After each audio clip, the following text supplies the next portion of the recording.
You're listening to Inclusive AF with Jackye Clayton and Katie Van Horn. Hi. Hola, ¿cómo estás? Hi, Jackye. Hi. ¿Cómo estás? Oh, muy bien, gracias. ¿Y tú? Bien, gracias. And there we're going we to do go. this entire episode in Espanol. because we're super good at it. Well, I do live in Texas and you live in Arizona, so it's kind of the same thing.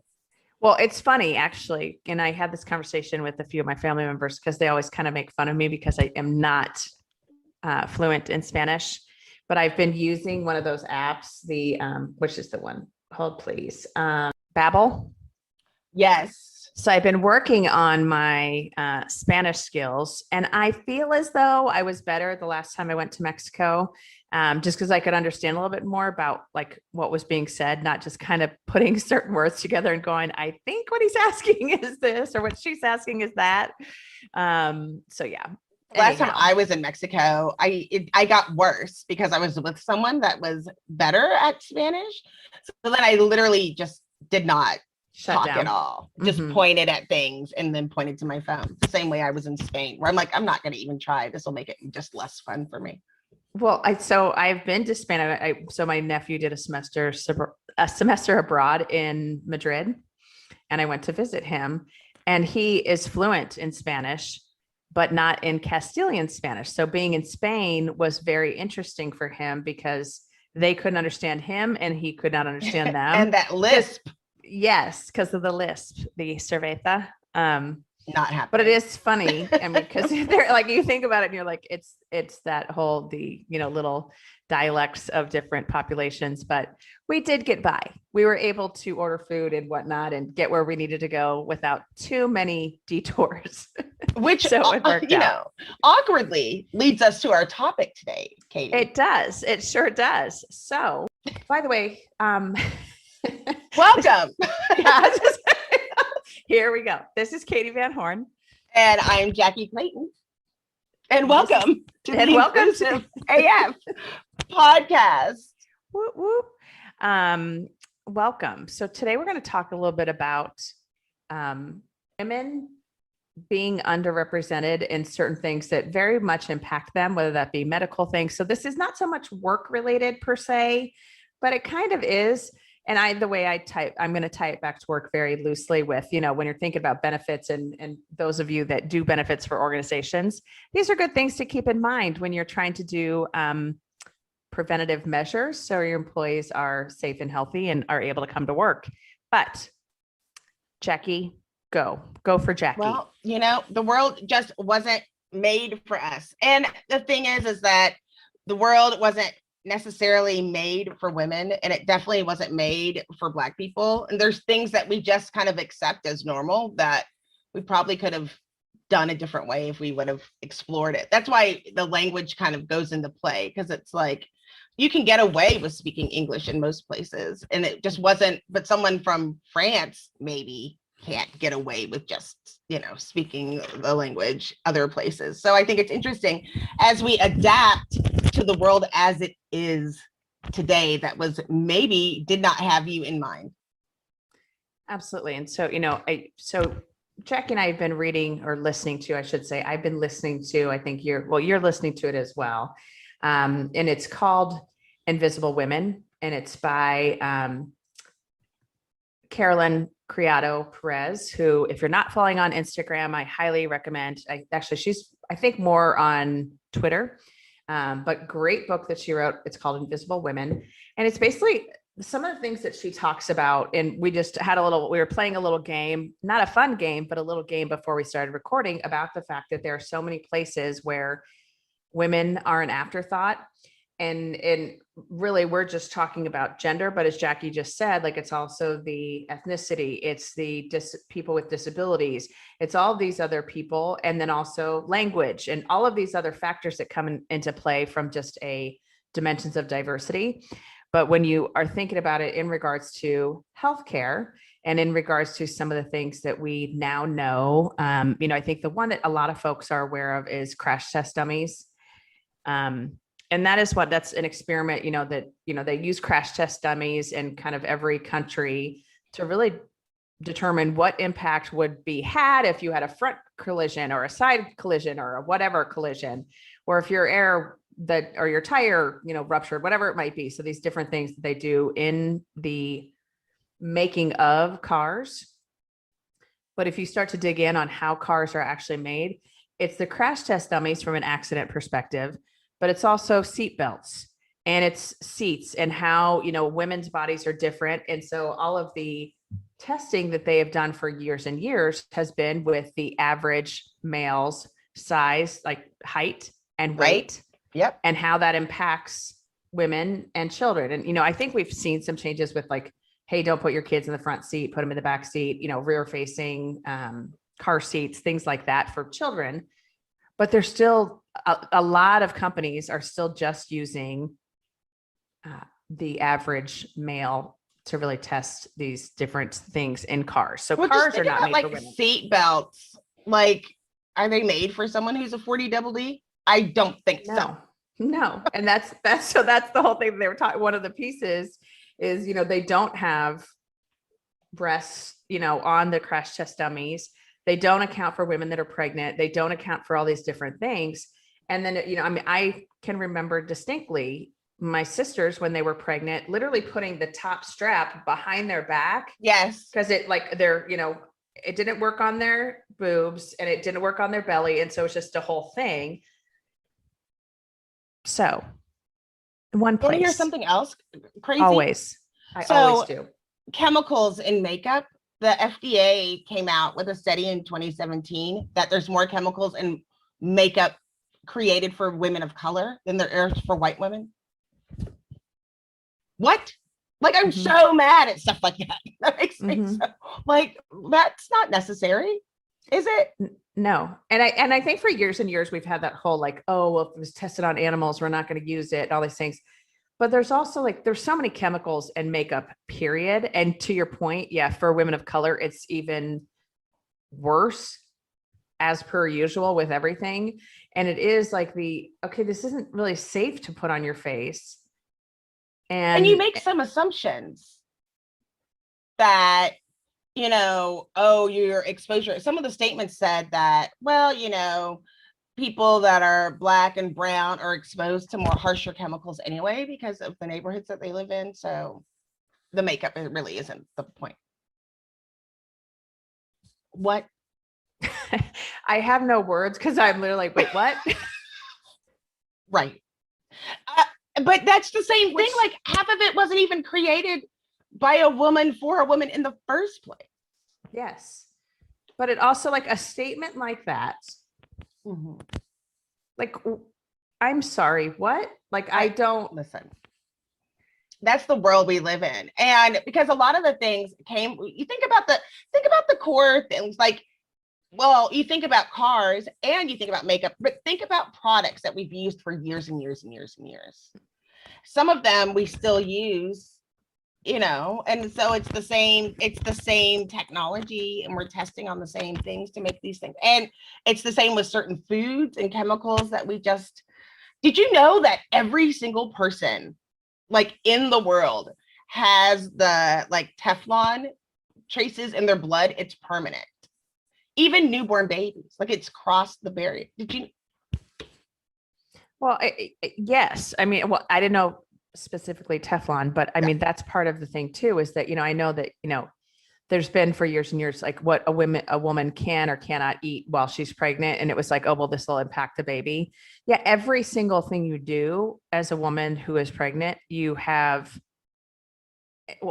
should just stay in a little box that's made of natural things that haven't been harmed by pesticides or there's no way that you cannot pass chemicals into the blood of your child. And it's just eesh.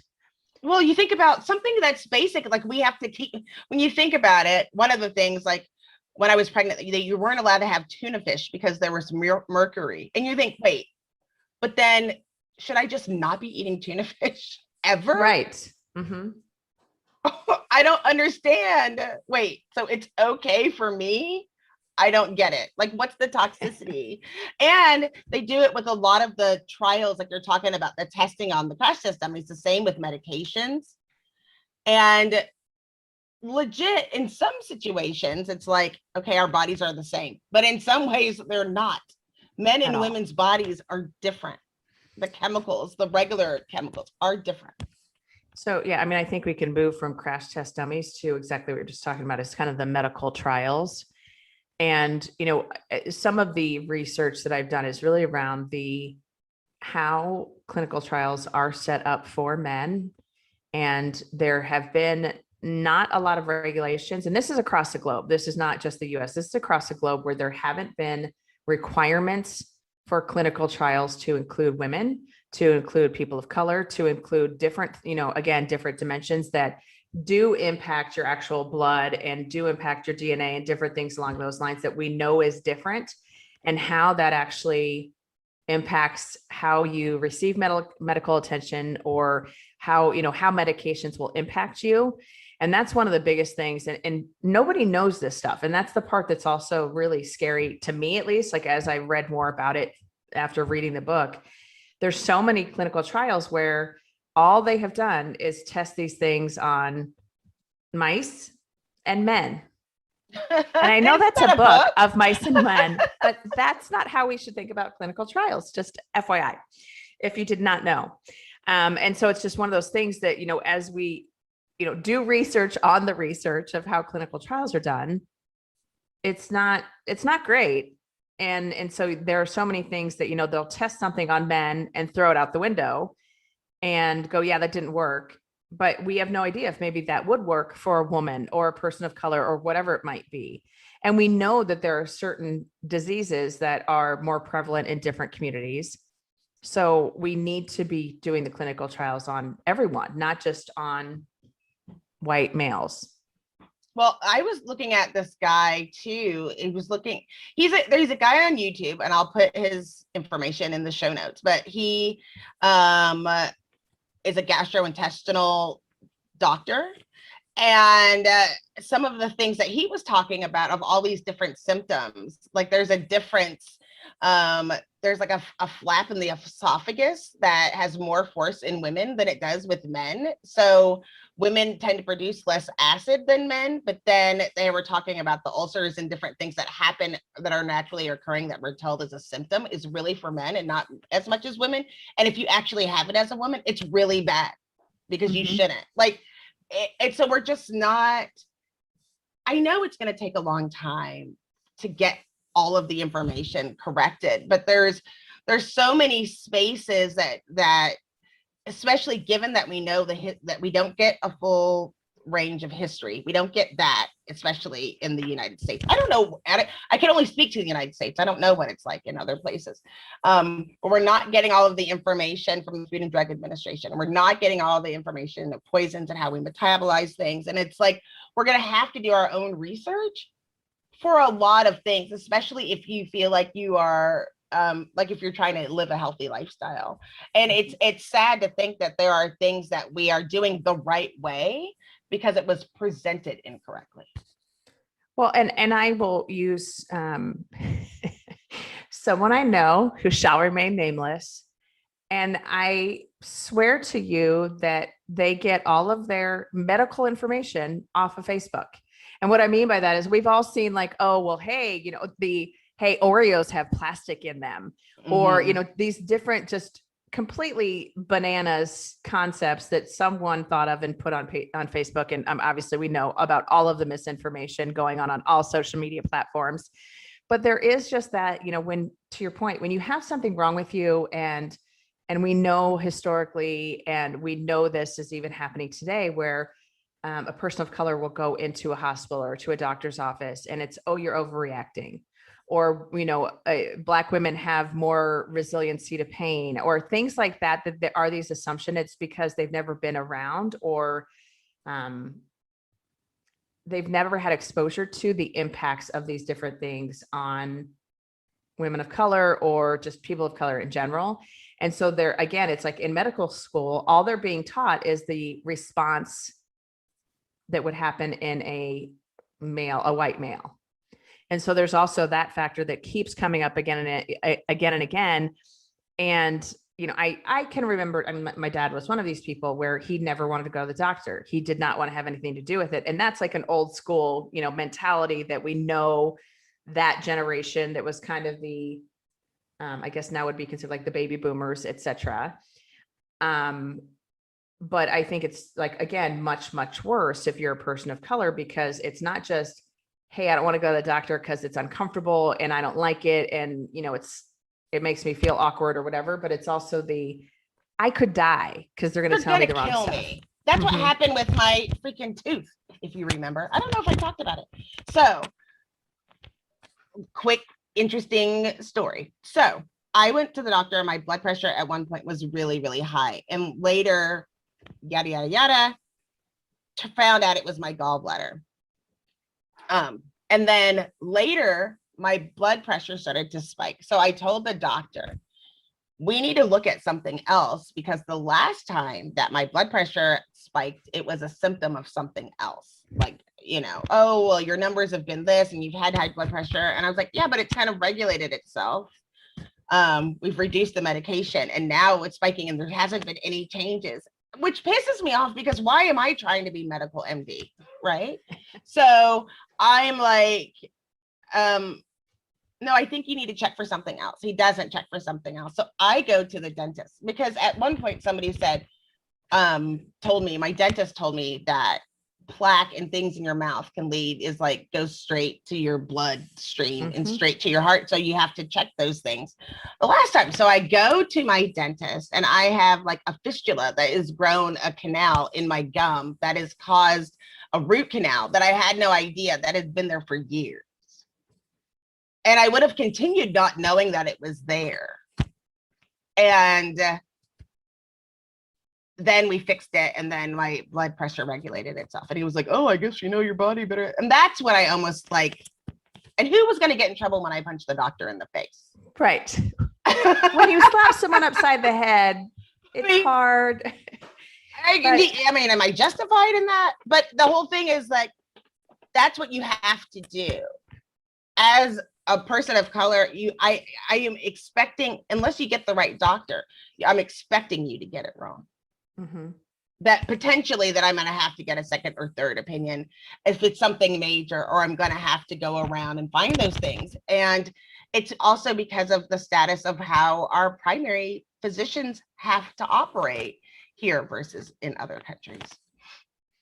Yeah. And I think, yes, I think we all know, I mean, insurance companies and just that whole is another level of pharmacology. Oh my gosh. Yeah. Like insanity that we know it's like, just take this pill and it'll go away. And a lot of times that's not the case. Looking for the inside scoop on payroll?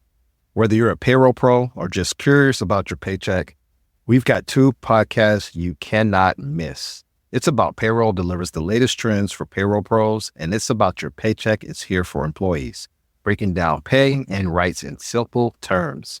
Two great shows, two great hosts, and endless insights to keep you informed and empowered. Subscribe now and elevate your payroll knowledge. Brought to you by Work Defined, where payroll meets people. Hey, y'all, I'm Lee Cage Jr., and I'd like to invite you to listen in to my podcast, 15 Minutes With. 15 Minutes with rising stars and seasoned disruptors, thought leaders, and change agents who are sharing how they're reshaping work, rethinking worth, and reimagining what's possible. This is fast-paced, heartfelt, and unfiltered. These aren't just conversations. They're catalysts. So tune in, elevate, share the shift. 15 Minutes With, wherever you get your podcast. And so I think, and tell me if this is how you approach stuff. I actually will go if there is something that I feel like something's wrong, or I'm, something's not right in my body. I'll start looking it up. And I don't mean looking it up on like WebMD, but I'll start to just dig in on, hey, is there something that I should be thinking about here? Or is there something that I should have checked out? But I also know if I go to the doctor and have something checked out, they'll take me seriously. And I don't the story you just told is a great example of, no, Jackye, it's not that big deal. Everything's fine. How is that great medical care? It's not. And, what is that Hippocratic oath? Do no harm. Yeah. Do no Right? Is harm. that what it's called? It's Yeah. called the Hippocratic. Okay, I was like, that is the right thing, right? But I'm like the hypocritic. It's the hypocritic. yeah, lies. It's all lies. Lies. You Um, are on a mountain of lies. Yes, but there are over hundreds of medications that have different impacts on men versus women. Yeah. And so there's also like there is this piece of, if you're given a medication and it's not working, asking why, like really in questioning why. And I think there's also this, we are so quick, or we are groomed, is I don't know a better word, to go, okay, doctor, whatever you say, and just keep going on with our lives. And because of that, we have different issues that pop up. But also if a doctor prescribes a certain medication, we're like, oh, okay, yeah, that's what I'm supposed to do. But then you have to like step back and go, well, I now have to even question that. Like, okay, well, is he prescribing this because I really need it? And I don't know why I'm saying he, because my doctor's a female. Is she prescribing this because I actually need it, or because this is something that, they're trying to sell because some pharmaceutical sales rep came in and told them this is the best of the best for whatever. Well, I had a doctor that said to me, like, oh, I'm going to start giving you medicine for high cholesterol. I was like, I don't have high cholesterol. And it's like, oh, well, maybe. I'm like, no, that's not the way this works. No, you might at some point in the future. Next. You may have. Yeah. Thank you. But I think Next. it's also like so Ambien is a great example. Ambien is one of the drugs that has been kind of highlighted as the prescriptions, and the way that it was tested again was on men. And so women, because of their metabolic rates of processing drugs and all these different things, have had major impacts on women's health and on, depression, anti-anxiety, all of these other things. Because if you're taking a dosage that's similar to what you should be taking, or that was, said, this is how that you should take it, this dosage, it doesn't work the same on women. And so women are having all of these issues because it takes longer for drugs to work through the blood. And so it's just, there's a lot of different things that we now know, but also there's so many things we don't know, and so many drugs that are just not right for women, or not right for women of color. And you have to do your research, but it's also scary because half the time when you're doing the research, you're like, oh, well, these medical professionals said this is the greatest thing ever. But then looking at, okay, what was the clinical trial? How many people were represented? All these different things, which sounds bananas to actually have to think about, because like one more person we have to question. Are they telling the truth? Do they actually know what they're talking about? And it is frustrating because these are people that we're, supposed to trust, and we're supposed to go, oh yeah, they know what they're talking about. When in fact they might not, because they haven't been taught or haven't looked at it themselves. Absolutely. And I'm about to blow your mind. You know why Go. this has to go with work? Because offices were not made for women. Case in point, temperatures in offices is regulated towards men's bodies, not women's bodies, even though, me personally, I'm always hot, so maybe I'm not a good example. However, that's why so many women are freezing in the office. It's calibrated office comfort. In general, what we think of the right temperature being is structured for the men, which we know have a different rate of heat than women do. And desks and chairs and all of that was made for men, by men. So wouldn't it be something, as we both adjust ourselves in our uncomfortable men chairs? Yeah, I'm like, let me sit up. I'm like, maybe I need a new chair. But wouldn't it be something if this whole great exodus of people leaving the office and forcing companies to let them work at home means an increase in women in power and leadership, when when the club has been dispersed? Wouldn't that be something? It would be, but I also think that the part that's scary is the part that actually more women have stepped back in their careers, which I think we've talked about on previous episodes because of COVID. Right. And so we're actually seeing a whole group of women who are falling out of the leadership ranks versus coming in. And I mean, all of the progress that companies have made or have tried to make is actually kind of dropped again because women have been forced to step back for whatever reason around COVID. But yeah, you hope that like, okay, now recruiters, now companies are going, how can we bring more women back into the fold and put them into positions of power in organizations so they can turn up the temperature? The end. The end. Well, it's interesting because moving forward, when you think about that, there are a lot of women that have been pulling back, but I think companies are trying to give greater opportunities for people being at home. I think people are going to be making that shift. Most recently, I found it fascinating that they had, like, I think it's 4 million people quit their jobs in April. They didn't file for unemployment. These aren't people that were unemployed. These are people that quit their job. And we have a high level of unemployment, a high level of people quitting their job, a high level of jobs that are going to still remain open because people are like, I'm just not doing that. And so there are organizations that are trying to make it more equitable and trying to figure out how we can do this, because you can't perform at your best if you don't feel safe, or you don't feel like your children are safe, or if you feel like something is left undone. Absolutely. I think that's the point that has been happening. And I don't know what's going to happen like next year. You know, now it's the summer as we go into the workforce, kids just being one aspect of it. But it's explained to someone else. It was the article that I saw where someone said, I don't want to go back to feeling like I'm the only Black woman at the office again, which was pretty deep. That's a pretty deep thing to say. I've worked at home, and maybe that's why I've been so blah about it, because I've worked at home for such a long time that it's my safe space. If I had to leave my safe space, I might feel differently. Yeah. Well, and I think yes. And I think there's also, let me get my improv skills really back. I mean, I'm proud of you. Very good. Thank you. I think there's also this piece where it's why do people feel this way? And also, I don't know about you, and I think my clients right now probably are afraid of me a little bit, because my memory, my ability to stay on task, and some of these other things have been so impacted. And it's like I don't feel like there's any unplug.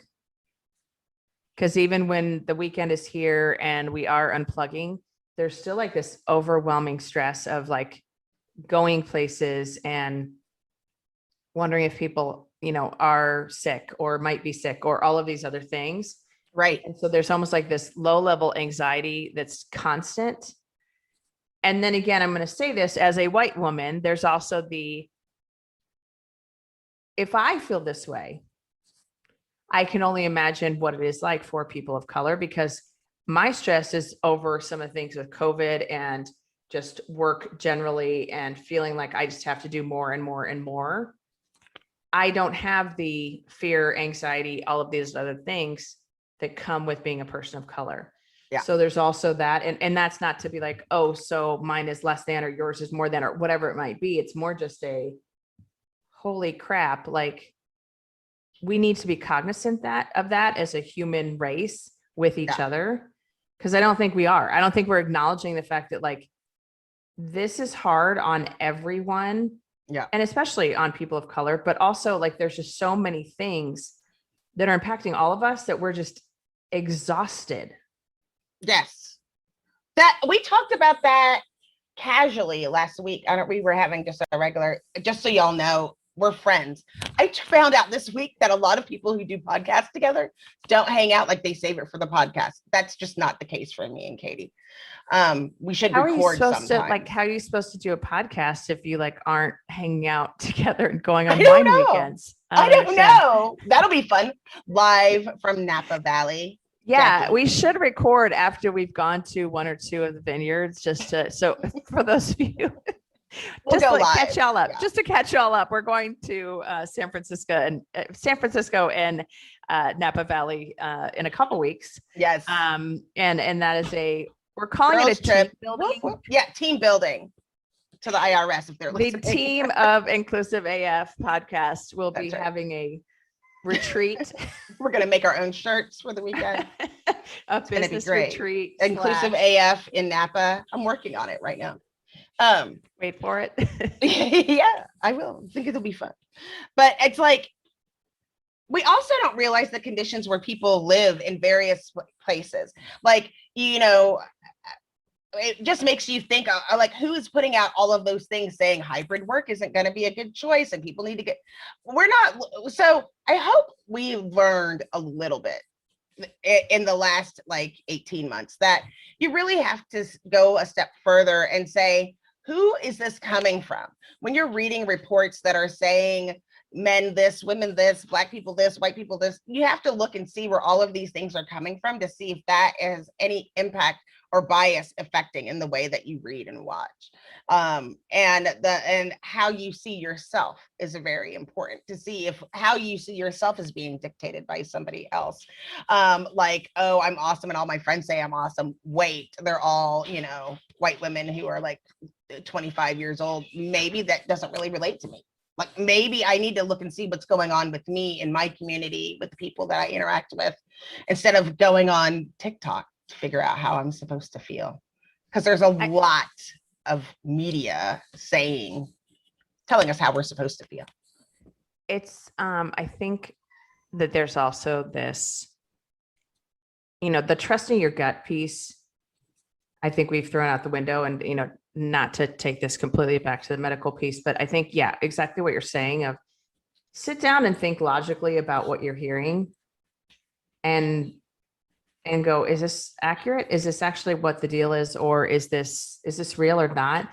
And like really looking inside yourself, because I think there's so many things that we're seeing right now with the media, with the politicians, with all these different things that are like, really, is this really what is happening? And there's so much, what is it called? Like distraction, but like the don't look over here, look over here kind of thing that is, it's we're going to get in a fight between the Democrats and the Republicans over whatever stupid thing we can come up with versus, I don't know, doing their freaking jobs. But I think there's that, to your point, the TikTok and some of these other where you're seeing this stuff and you're like, wait, what? Is that real? Like, is that happening? And we can't even like judge for ourselves. You can't. It used to be, there was a time when in order to get on television, you had to be smart, or at least a perception of smart. Now you can be anyone. You can get an audience anywhere with anything and be mediocre at best. And you have other people saying, yeah, that's my kind of mediocrity. And then they all just kind of like have this cult following of like weird stuff that doesn't make sense or doesn't relate. And depending on when you get online and what you put into yourself to like get those messages, what messages you're putting in, you can get really confused. And that's why I'm really starting to vibe on the Black News Channel, because it's, granted, it is what people I think would think is a little bit more liberal, but it's not. Like, it's like when you talk about a topic, they generally will talk about a topic and they'll bring people on relating to the various topic. And there's been a lot of times when it's really just been a discussion on how it affects the Black community, conservative or liberal, regardless, it's just, this is what's happening, like literally what's happening within the community, where I don't think some groups don't see that. Like, this is how it's making an impact in in Black communities. These are the impacts that we're seeing, or these are the things you can look for, like as far as voting, because some people are saying like, oh, this isn't affecting me. This is affecting this neighborhood. And is it affecting me? And what are we doing in order to get it right? But we have to do self-care as far as what we're ingesting. Yes. And there's also this piece of like, the outrage, like the like fake outrage, and I don't know what the right word is, I'm not using the right language, but like this whole idea of creating something out of nothing, like we're going to be mad because this happened or that happened, and you're like, okay, do we need to be mad about that, or is there actually real stuff we should be worried about? Is there a real story you're talking about? Right. Yes, but I am not ready to talk about it. But like getting mad about like, I'm trying to think of a good example right now. And I was going to say Britney Spears, but that's not a good example. Like just the like amount of attention we pay to things that it's like, is that actually an issue, or are people just like up in arms because they could be up in arms? Like critical race theory. Let's use that one because I like to talk about that one. You do. The fact that people are like up in arms about critical race theory, and you're like, what is the issue? And I think there's just like we've allowed politicians, we've allowed different people to create something out of nothing. And you're like, well, we don't need to do that. It's really just like, let's be accurate in our historical context, the end. But I don't know. I can't think of another good example, but it's just the fake outrage or the creating, we should be mad about this when we really shouldn't. Well, I think they try to, like you were saying earlier, distract you from other things that are really going on within the world. That that people aren't paying attention to. And I think we saw a lot of that in the last administration, where we were talking about things and we're like, wait, what is that? What is going on? You know, what's happening? Good news and bad news that's not getting shared amongst the whole, you know, everyone. So we're just getting like half news. Yeah. Well, like, and I'll go, cancel culture is another one of those that it's let's be so outraged that we're actually holding people accountable, when it's like, no, they're just being held accountable. That's all.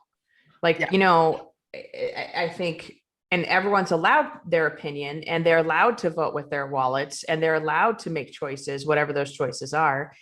And that's okay. Holding people accountable is actually right. And we should do that. So anyways, I just looked up fake outrage to Google it just to see what would come out. Fake outrage. That's Yes. And what came up? So the first thing that came up is, let me break down all the fake outrage about critical race theory that you said. It's not a particularly pithy sounding phrase, yet it is a catchphrase along the lines of states' rights. We hear propaganda to make white people feel bad and label them all as racists. That's what people think that they're hearing. This is from the Chicago Sun-Times. Without explaining exactly what it is. And so people because critical race theory is not DEI work, right? It's not about making people, you know, doing that type of work of explaining where we are. It's just letting people know. But what they are saying, the fake outrage, is that they're saying, oh, all white people feel bad and we're going to call them all racist, instead of saying, hey, you know, we really need to talk about our textbooks and how that they're labeled incorrectly and what's happening. It's kind of, I think that's part when you're talking about the critical race theory. And also the whole like toxically optimistic and toxic happiness, which we have around people, where like we're all great and wonderful, is what people want to have happen. That doesn't make sense to me. Well, and it's also, this is the other piece that I'm going to throw out there, is all of these people that are fighting, it's literally, this is a platform they can use to be elected, or this is a platform they can use to create some noise around something that there's no there. Yeah. You know what I mean? And it's also that part that I'm like, huh? And so like, but it also is like, let's dumb things down so no one has to think critically. Okay. Yeah. Like, so that's what we want in our schools. We want our kids to be so stupid that they can't actually read a book or make a learn about decision. something and go, wow, you know what? Slavery was bad and we shouldn't do that again. Yes. Or the Holocaust was horrific and we shouldn't, you know, we should really be thoughtful about that and be aware of it.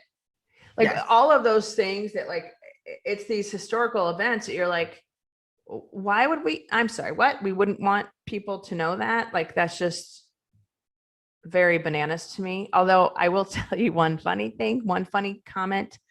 My cousin, who has different views than I have, will say, okay. And I actually kind of want to find the exact post, because I so badly had to like check myself and not say anything. hold, please. I need to find it. You can continue on this topic. My apologies that this is going to take me just a moment. Well, find it. Go for it. Find it. No, but I'm doing it.